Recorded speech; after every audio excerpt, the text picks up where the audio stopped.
Chicago's Morning Answer continues next on AM 560, The Answer. Now, from the Signature Bank Studios. This is Chicago's Morning Answer with Dan Proft and Amy Jacobson on AM 560, The Answer.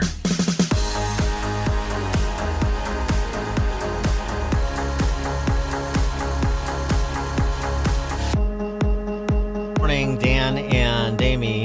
An underreported aspect of the present situation in the Middle East against the backdrop of the Iranian attack on Israel over the weekend, and the backdrop of Democrats like Elizabeth Warren running around accusing Israel of genocide, not to mention whatever anti-Semitic drivel is coming out of the mouths of the socialist Spice Girls like Tlaib and Omar and AOC. And the Biden administration's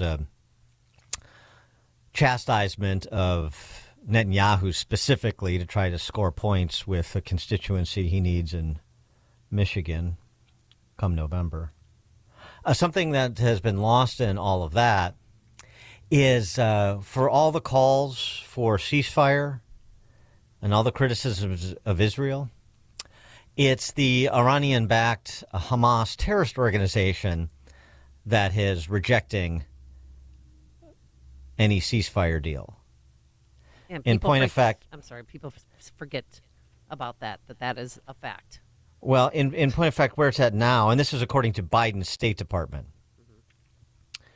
Hamas is the barrier and obstacle to a ceasefire in Gaza. Matthew Miller said that.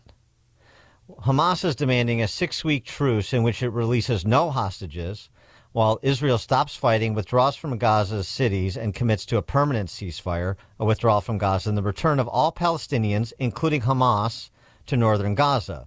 In other words, they want Israel to surrender. That's reasonable. That's likely. No. Only in the second phase, over a subsequent 6 weeks, while Israel executes that surrender, would Hamas release some hostages in exchange for terrorist prisoners. Right. Who wants to sign up for that deal? Certainly not the Israelis, whatever the war council's infighting is there.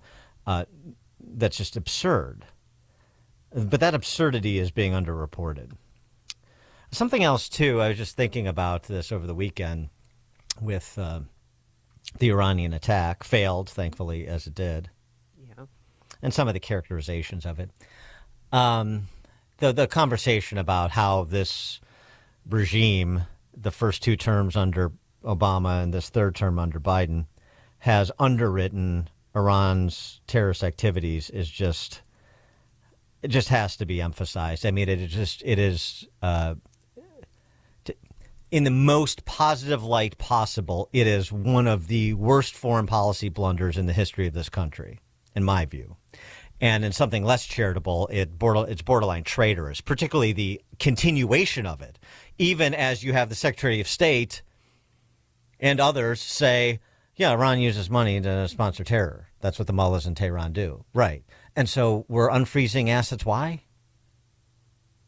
Well, they said they're going to monitor the assets that they release. 5 minutes ago, they were our partner in peace to a nuclear deal, partner in peace in the Middle East. Right.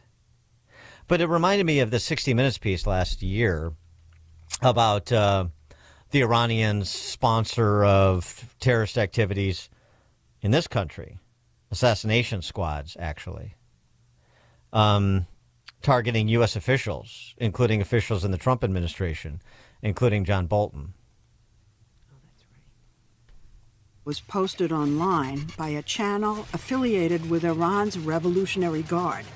It vows to kill former American government officials, including President Trump, to avenge the 2020 U.S. assassination of the terrorism mastermind Qasem Soleimani.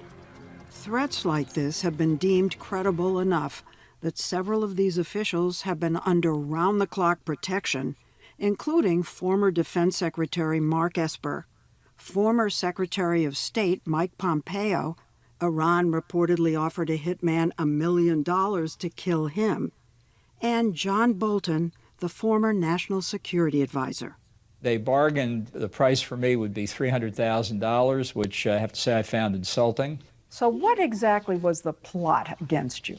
The Revolutionary Guard sought to procure either my kidnapping or my assassination, not directly by a Revolutionary Guard's member, but by seeking a hitman who would carry out the job either in the U.S. or abroad. The FBI has an arrest warrant out for this Iranian officer claiming that he hired the hitman online to travel to Washington, corner Bolton in a garage, and kill him. But it turned out, lucky for Bolton, the assassin was an FBI informant. This was not internet chatter. This was a negotiation to murder an American citizen, a former government official. Is the threat against you ongoing? We've got marked Secret Service cars that say police, United States Secret Service, outside my home. Also, regular Iranian citizens, dissidents, who fled Iran under threat of death and work against the totalitarian regime there. One such woman who was profiled was Masih Alinejad. She was included in the 60 Minutes piece. It's like, wow, the government from my own country trying to kill me, but my adopted country trying to protect me. You have to be an Iranian to survive assassination plot, to understand that how it feels to survive in America and to have the platform and to criticize the U.S. government. You're tearing up. Tell me why you're tearing up. Because people in my country get killed for criticizing, get shot in head for the crime of criticizing. And what do we see at the airports and bridges and college campuses? Death to America. Real persuasive, real intelligent. For more on all of this, we're pleased to be joined by Arash Azizi. He's a senior lecturer in history and political science at Clemson University, contributing writer for The Atlantic and author of What Iranians Want, Women, Life, and Freedom. Arash Azizi, thanks for joining us. Appreciate it. Hi, Adrian. It's great to be with you. The piece you wrote, Ordinary Americans Don't Want a War with Israel. Ordinary Iranians don't want a war with Israel, that is. I think most people would stipulate to that, but how are we supposed to receive that in terms of thinking about our response to the Iranian government? It's a good question. The United States and Western countries have, for a long time, haven't really had a coherent policy to deal with Iran and the Iranian government. And it's not an easy question to have a coherent policy on. The Iranian regime is a malign actor and is a very tough malign actor. And it's hard. But as to what can be done, my position has always been that there should be support for Iranian people and their quest for democracy, and there are a variety of ways that support can be given. But that attacking Iran or war or even the kind of aggressive sanctions don't necessarily work. As they haven't.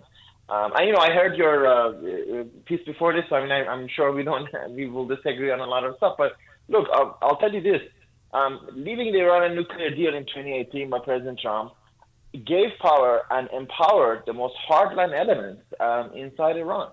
And we can rehash it the different ways. Anyways, today is a different time. But I'll say this: whatever this conversation is, and we can have it, it's not very straightforward. If it was just an easy task of you're just a tough guy and you do something for the Iranian regime to disappear or get overthrown, I'll be the first one to support it. And unfortunately, it doesn't always work like that. Well, how did it empower people when Trump got out of the deal in 2018? Well, because there was a faction in the regime that had made the Iran deal of 2015, and that had wanted to better its ties with the United States and the West. This faction had the support of the majority of Iranians that voted for them. Look, we didn't think they were good guys, right? But they wanted better relations with the West. They opposed Iran's policy in the region. They opposed the dominance of this anti-Israel militia, IRGC, in Iranian politics. And after Trump left, they were severely weakened because that was their only policy, sort of signature achievement. Look, we can't do counterfactual history. I'm not saying if Trump hadn't left, Khamenei would have necessarily, Khamenei, that is the supreme leader in Iran, who's the root of all of our problems, he would have necessarily been weakened. I don't know, but I don't think it helped. And I'll tell you something else. The Islamic Republic wouldn't have as advanced a nuclear program now that it does now.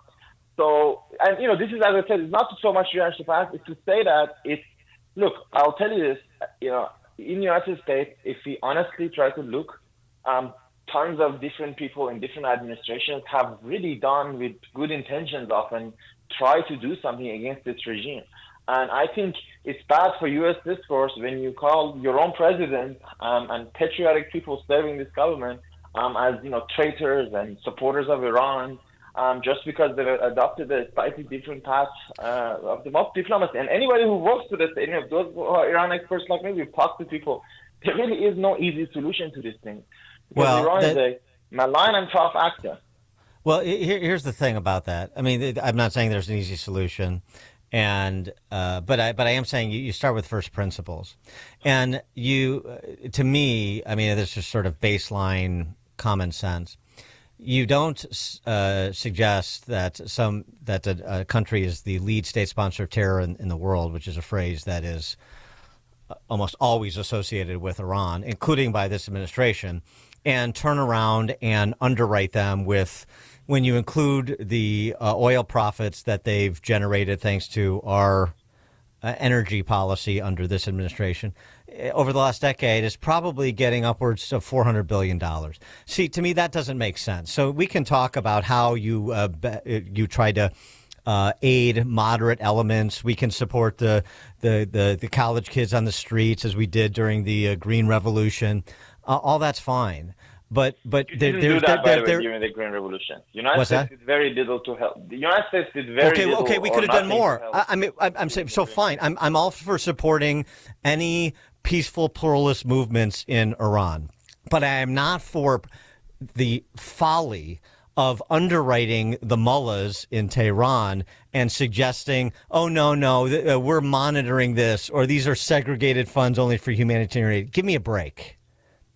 And so what's the money they're using to finance the Houthis in Yemen and Hezbollah and Hamas and the Islamic Jihad? I mean, come on. Let me tell you where the money is. Look, this is a misconception. Iran is a country of 90 million.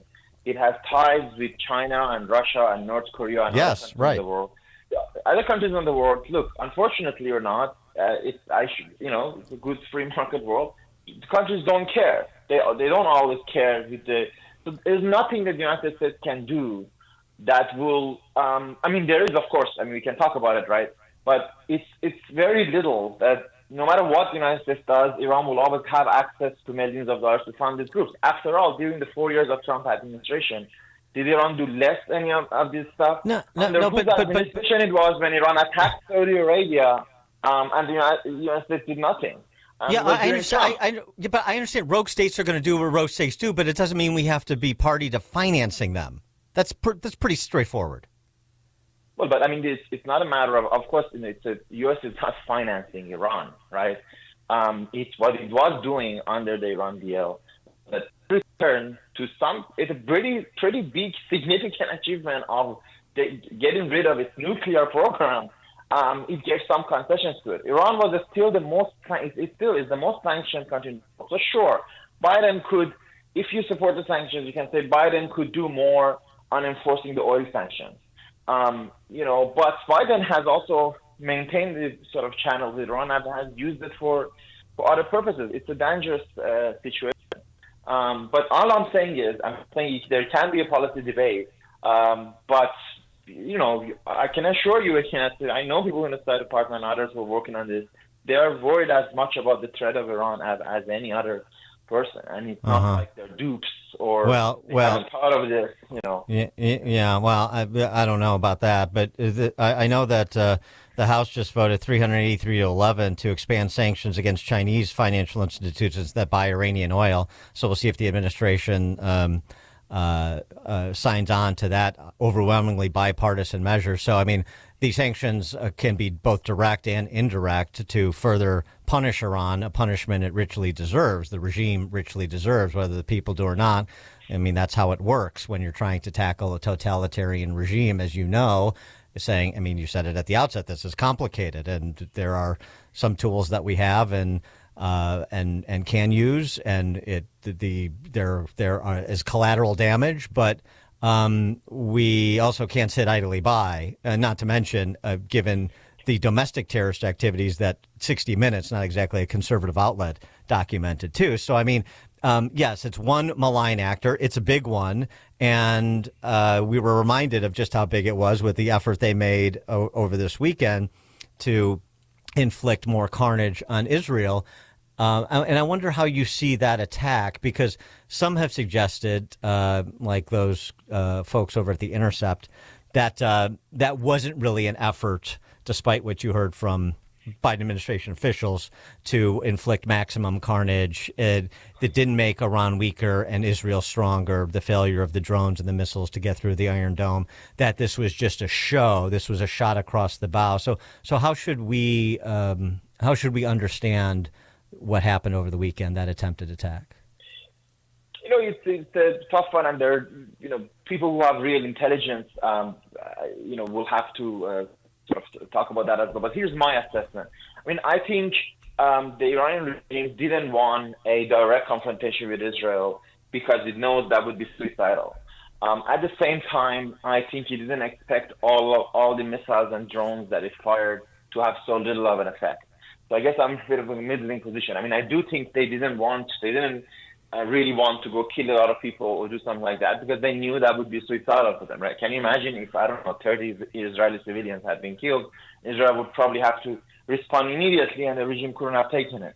So I don't think they want a war, because I think Khamenei is quite smart, and he knows that he takes his time, and he has done this sort of over a long period. It's what he calls the strategic patience. So I don't think it was a change from that. It was kind of the answers we expected. But I do think it does show number one, it shows Israel has the support of the West and even its neighboring country, Jordan. And, if you believe to some reports, some other Arab countries, it has potential support. And that it was thankfully able to defeat these attempts by Iran. And, what Amos Harel, the military correspondent over at Haaretz in the Israeli newspaper, said was that this really shows that the axis of resistance, this group of anti-Israel groups supported by Iran, what is their main weapon? It's drones and missiles. And this attack shows that they probably have very limited, they have relatively limited use. Well, of course, it's a different question if Hezbollah also attacked from the north at the same time, and there could be that. But Israel did pretty well. Well, Israel has not. They are going to retaliate. We don't know when. We don't know how. What do you think would be appropriate? As to what would be appropriate, it's not just what I think, but what the United States and most other countries have been calling on Israel. In fact, you read the columnists, basically those who are on the right, those who are on the left. It's very clear that a possibility of escalation of a direct war between Iran and Israel is a pretty catastrophic one. It would be terrible for the region, it would be terrible for the people of Iran, terrible for the people of Israel, it would be pretty much terrible for everyone involved. And, as I said, the New York Times, Brett Stephens, or Thomas Friedman, they look at the issue very differently, but they all end up with the same sort of advice at the end for Israel, is that they won effectively on April 13th. And whatever retaliation they have to do, and I agree with you that they've decided to do, and they'll have to do something, but they should really work hard to avoid a broader conflagration and a new war, if you will, that Israel can't afford, and the region can't afford, really, and the world can't afford. It would have catastrophic consequences for everyone. Well, I don't know if this would be termed an escalation or just mission fulfillment. But what is your view then on Israel ending this as quickly as possible by means of attempting to root out Hamas in one of its parent last safe havens, that's Rafah, because until there is a belief that Hamas has been severely crippled such that something like October 7th is never going to happen again, this will persist. So isn't it in everybody's interest for Israel to strike a final blow against Hamas as quickly as possible? No, because there is, it's not a video game. I'm not saying it's a video game. Well, it's not. There's not. Well, it sounds like it when you say it that way. No, an invasion of Rafah, which people with, look, I'm sorry to say that. Bring serious military correspondents from Israel, and ask them what they think about the possibility of this. Hamas is a political party and a political movement with tens of thousands of supporters amongst Palestinians. Whether you like it or not, you can imagine that. Of course, I don't. But you cannot destroy a movement like that by killing tens of thousands of people, as Israel has. It's not a group like that. It's not a terror group like Al-Qaeda that is hiding in some cave. If you kill everybody in Gaza, there are other people in the West Bank who belong to Hamas and who belong to other terror groups. And you know why they will belong to other terror groups? I'll answer you by Ehud Barak, Israel's most decorated military leader, former prime minister, said. He said, if I was a young Palestinian, I would probably join one of the terror groups. Because that's the reality. Palestinians have lived for decades under occupation. And that is what needs to end. Well, is what needs to end in order for this problem to finish. Sorry, go on. So we're going to go back to just we're going to everybody puts down their arms and we go through this two-state solution charade. I mean, there's no appetite for that. Why is it a charade? Because there's no appetite for it. For whom? Who said that? Well. First and foremost. In Chicago, it doesn't affect you. There's appetite for it for a lot of people in the Middle East, and there's definitely appetite for it for a lot of people in Israel. Mm-hmm. If they can see that it's possible. Look, here's the thing. This is why the far right and the far left will say the same thing. Yes, it's a very common talking point to say that two-state solution is impossible. There's no way. I said right now. I mean, if you're the point is with an eye towards ending the hostilities, and what I'm saying is right now. That is years ago. Maybe even just a few years ago when Abraham Accords were being signed, maybe that was more realistic. But right now, it's not particularly realistic politically. What's politically feasible? What's possible? So if that's not possible in the short term right now, and you want to try to end hostilities, then what's the path? I think, first of all, you spoke about Hamas rejecting the deal for releasing the hostages. That is true.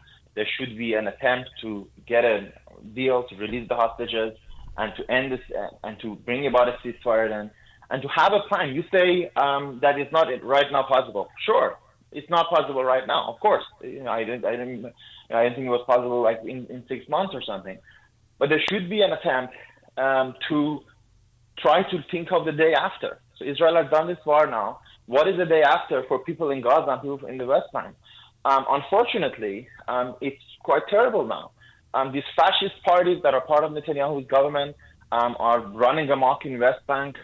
They look. I think from the perspective of Israeli national interest, it's very necessary to have a plan for the day after. And you're not going to be able. You say, invasion of Rafah. Well, as I say, you cannot militarily take out Hamas so easily. Because it's a political movement that includes tons of people. It has been degraded as much as you can. The atrocities of October 7th are a historical crime whose responsibility shares by Hamas, of course, and by the Iranian regime, who, even though they didn't know that was happening on that day, they had armed and funded Hamas for years. There's no doubt about that. But the best revenge against it is attempts to really bring an end to this conflict. Unfortunately, I don't think Israeli Prime Minister Netanyahu has the best interest of his people in mind. And it's not, just what I think. It's what tons of people in Israel believe. He is a self-serving guy who's not serving his people well. And if Israel goes to elections anytime soon, the people will definitely elect a different leader. And I hope they will enact different policies that will bring peace for the people of Israel and for everybody in the region.